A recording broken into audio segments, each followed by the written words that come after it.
ये गाथा है भारत के सबसे महान, सबसे ओजस्वी युग प्रणेता की, जिसने इतिहास की धारा का रुख मोड़ दिया। ये गाथा है कभी महलों के भोग विलास में रहे राजकुमार सिद्धार्थ की, राजकुमार सिद्धार्थ के गौतम बुद्ध बन जाने की। और ये कहानी है भारत वर्ष के गौरवशाली अतीत की, जिसने पूरे विश्व को जीवन दर्शन का उपदेश दिया, जीवन का वास्तविक उद्देश्य बताया।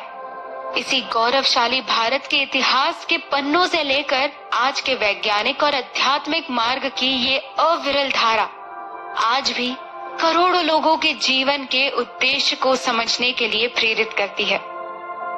एक राजकुमार जिसके जन्म होने पर ज्योतिष ये भविष्यवाणी करते हैं कि वो बालक एक दिन बुद्ध बनेगा। एक राजकुमार जो पैदा होने से पहले ही अपनी माता के स्वप्न में सफेद हाथी के रूप में आया था।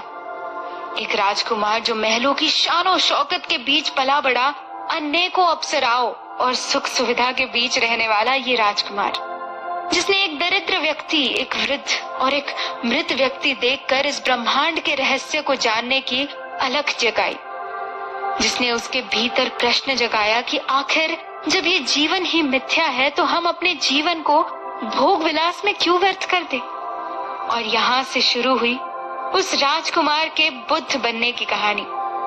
वो समय था आज से 2500 साल पहले, जब भारतवर्ष में वैदिक सभ्यता का प्रचलन था। पर समय की गति के साथ उसमें आडंबर बढ़ते गए। ब्राह्मण समाज अपने को ज्ञान और शिक्षा के माध्यम के बजाय अपने कुल को सबसे उच्च मानने लगा था। उसके अनुसार जीवन मुक्ति के लिए दो ही मार्ग हो सकते थे, या तो खाना पीना सब छोड़कर व्यक्ति कठोर तप करे और जीवन से संन्यास ग्रहण कर ले, या फिर कर्म कांड के मार्ग से जीवन से मुक्ति पाकर स्वर्ग की ओर प्रस्थान करे, जिसे हम सीधी भाषा में अतिरेकों का समय कह सकते हैं, यानी हर व्यवस्था का एक्सट्रीम फॉर्म था। पर समय से आगे बढ़कर समाज के विरुद्ध जाकर बुद्ध ने मध्यम मार्ग का रास्ता बताया। जिस प्रकार किसी वीणा के तारों को जोर से खींचने पर वो टूट जाते हैं और अगला ढीला छोड़ दे तो संगीत के स्वर नहीं निकल पाते। मधुर संगीत केवल तभी निकल पाता है जब तार की कसावट कहीं बीच में हो, ना ही बहुत ढीली हो और ना ही बहुत कसा हुआ। इसी प्रकार जीवन के लिए भी उन्होंने मध्यम मार्ग की बात कही। आज के बिहार के गया में स्थित पीपल के पेड़ के नीचे, जिसे संसार आज बोधि वृक्ष के नाम से जानता है, इसी पेड़ के नीचे सिद्धार्थ गौतम नाम का ये राजकुमार बुद्ध बना। बुद्ध अर्थात जागृत, जिसे ज्ञान की प्राप्ति हो गई हो। बुद्ध को इसी पीपल के पेड़ के नीचे सुबोधि प्राप्त हुई और यहाँ से बौद्ध धर्म की शुरुआत हुई।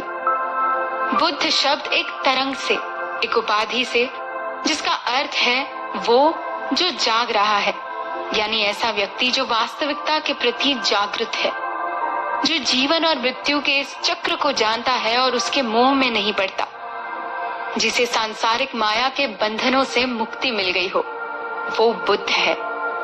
मान्यताओं के अनुसार गौतम बुद्ध यानी सिद्धार्थ का जन्म आज से लगभग 2500 साल पहले हिमालय की गोद में बसे प्राकृतिक सौंदर्य से परिपूर्ण नेपाल में हुआ था। वो स्थान भारतीय नेपाली सीमा पर एक छोटे से राज्य के रूप में बसा हुआ था। बुद्ध के जन्म के दिन को बौद्ध देशों में वेसाक दिवस के रूप में मनाया जाता है।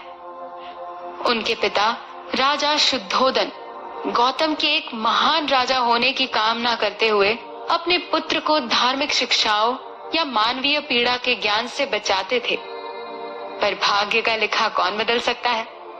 जीवन के शुरुआती 29 वर्ष महलों के भोग विलास में बिताने के बाद एक दिन वे भ्रमण के लिए निकले।